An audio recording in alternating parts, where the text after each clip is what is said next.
lot of the movement of this oil towards rail. And now a lot of the traders have found they really like it. So to give you an example of what kind of increases the railroad has seen on this, Columbia Grain actually owns a facility in the middle of North Dakota. We typically would load about 2 to 300 car, 10,000 ton shuttles of wheat at that facility per month. Now we have an oil loading terminal there as well. And this month, we're going to load 37 113 car oil shuttles out of that facility. All that takes locomotives, all that takes people, all that takes track time. And the railroads in the United States weren't prepared for the increase in that kind of need for their services that fast. But not only does this oil take the oil away, it's bringing in frac sand, it's bringing in pipe, it's bringing in oil service industries. That's creating a huge demand for track time, for power, for crews. The railroad started last year, the Burlington Northern Santa Fe started a program last year to spend $5 billion over the course of the next 3 years to increase track, to increase crews, to increase power.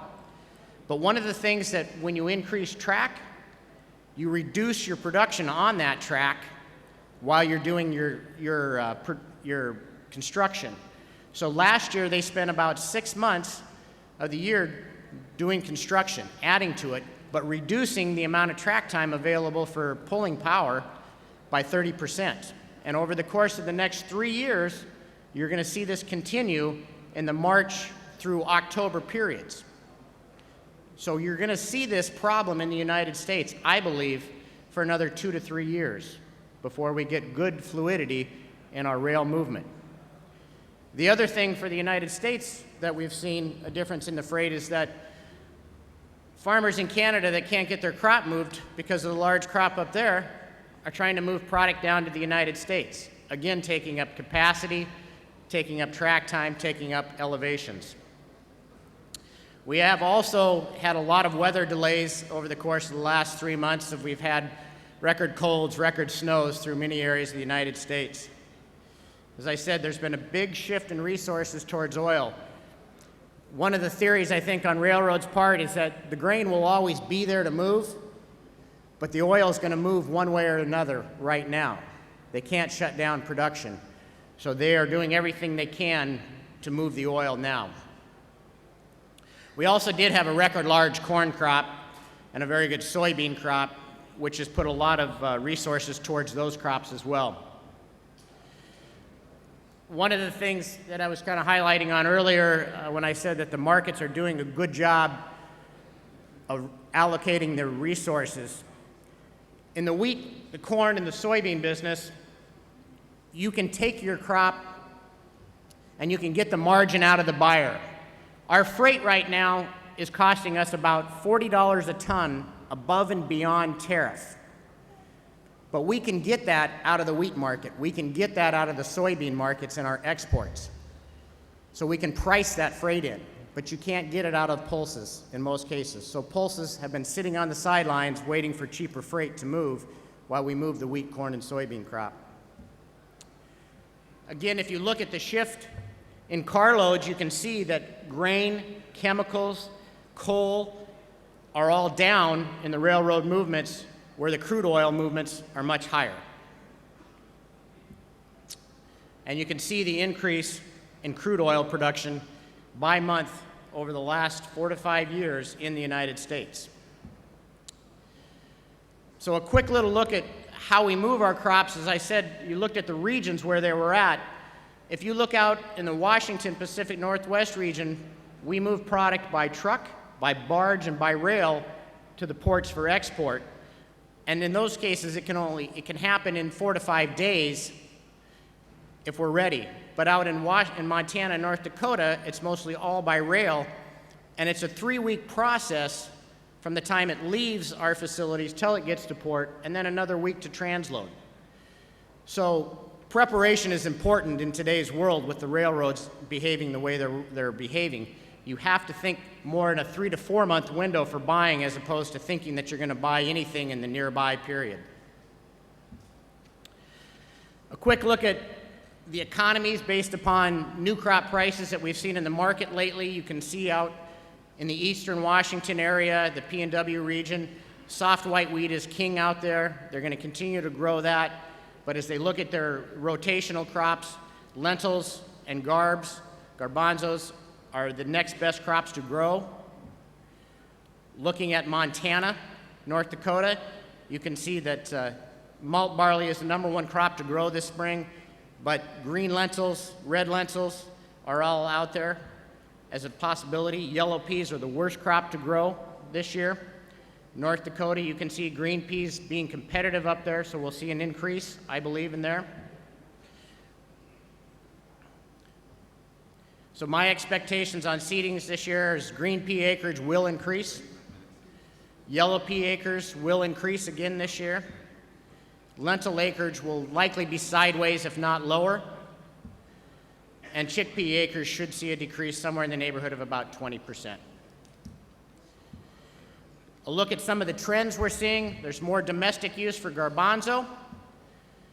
There's more color sorting, more processing in the United States over the course of the last 2 to 3 years, which is increasing the amounts of higher quality product that we're selling, which probably leads to a reduction in the product that we're sending into the Indian markets, more into the European, Russian, South American markets. We're seeing a lot more cross-border trade. The Canadian Wheat Board's been dissolved. Those farmers have been hauling wheat into the United States, and now they're starting to say, oh, you guys buy pulses down there too. We'll sell you that crop as well. And they're just looking at truck economics to the closest facility, north, going to their northern plants or coming to the south for the plants. We see more transportation options opening up with more container hubs inland.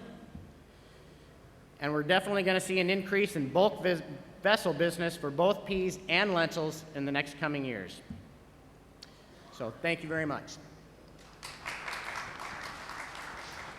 Thank you, Jeff. Our next speaker today is Carl Potts from the Saskatchewan Pulse Growers.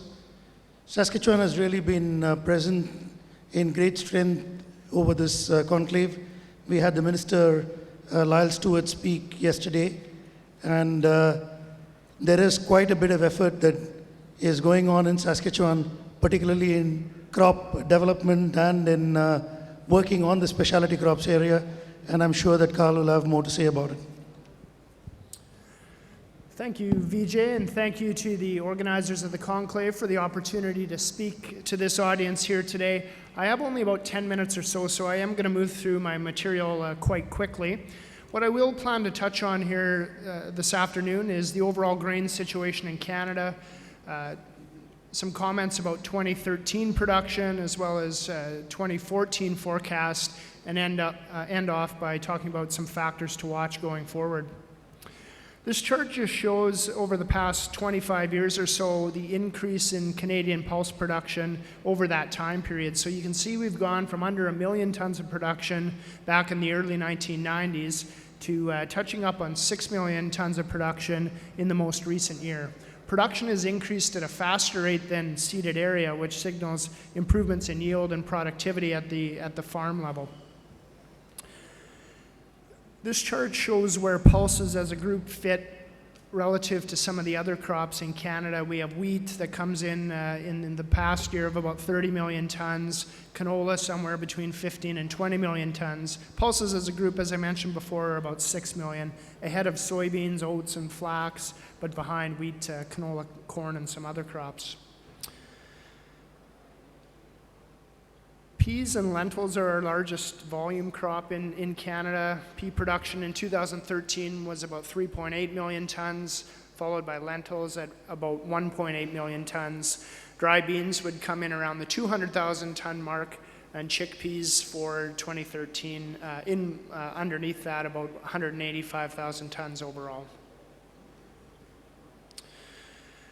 I want to spend a little bit of time talking about 2013, and I think it was really characterized by an exceptional growing year, yields like we've never seen before across a lot of crops. On wheat, we had production up in 2013, up 40% from the year before.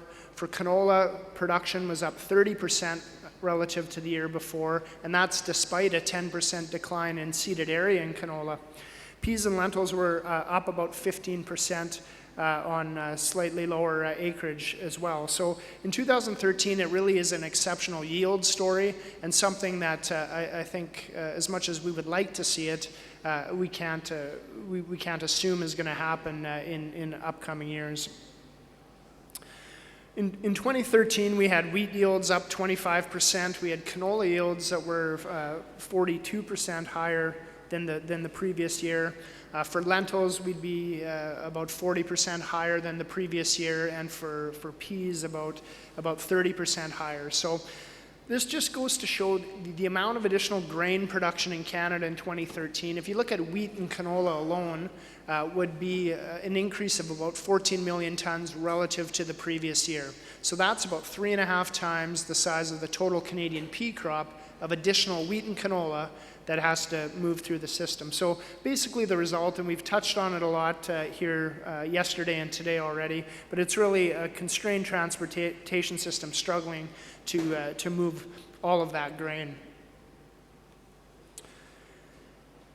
As I mentioned before, these are the stats based from Agriculture and Agri-Food Canada on pulse production in 2013. I showed it in chart format before, but this just sort of shows what the 2013 numbers look like. So for 2014, we have prices for major grains and oilseeds down quite sharply. I think cereal grain seeded area is forecasted to be lower, and pea and lentil area are expected to be higher in 2014. One of the factors, though, to think about is that even though we expect seeded area of peas and lentils to be higher in the upcoming year, if you assume normal yields and trend yields, you actually have lower pea production and lentil production relative to last year. So we expect seeded area to go up, but if we go back to more normal acreages or normal yields, we expect production to be slightly lower. So in terms of factors to watch, grain movement obviously will be one. That will be a challenge for us for the remaining of the export year this year. I think we're expected to see wheat and canola and other grains build stocks perhaps more significantly than we will on lentils and on peas. I think weather always has to be a factor that we watch in terms of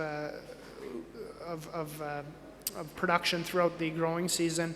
We do need to rely on good rains, regardless of how much snow cover we have in the winter. We need good rains during the growing season in order to sustain a good crop. One of the other factors that is coming on stream that everyone should be watching over the next year to 5 years, I think, is competition for acres from soybeans and corn in Western Canada.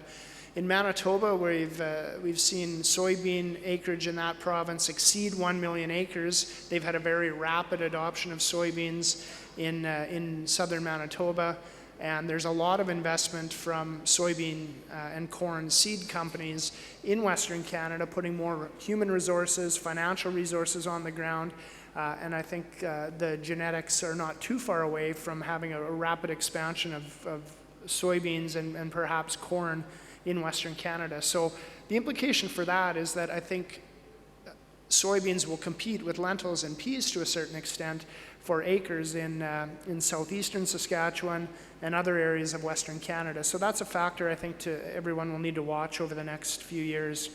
And the other factor to watch too is China and yellow pea imports. And it was touched on a little bit earlier today, but in terms of the 2013 stats that I saw that weren't complete year stats, but pretty close to it, China and India for yellow pea imports were about par from Canada. So China has really came on in the last 5 to 10 years in terms of yellow pea imports, not only using it for starch use for vermicelli, but also producing better quality protein that's going into the food market in China, and in some cases exporting that back to North America and other parts of the world. So It'll be interesting to watch where China's yellow pea imports go going forward, and that can be a strong demand factor for Canadian farmers. So with that, I will close, but I would like to note that we would like to invite all of you to consider coming to Canada in July. We have the Canadian Special Crops Association Convention being held in Saskatoon, in the city where I live and work. And at the same time, we have a large international legume research conference going on. So we're able to combine these two conferences in Saskatoon in July. It's a great opportunity to meet with some of your suppliers, to see the crop in the middle of the growing season. So I hope everybody looks at taking that opportunity to visit Canada in the summertime. Thank you. Thank you, Carl. Our next speaker for today is no stranger to most of you, is Peter Wilson from Australia. Peter was for many years with one of the pioneers of the pulse trade, JK International. He's currently CEO of Australian Milling Group, chairman of Pulse Australia. Australian Milling Group is part of the Alliance Group. It's been one of the star performers of the Canadian stock market over the last 1 year or so, and I'm sure that Peter will tell you what he had to do with it. Not much.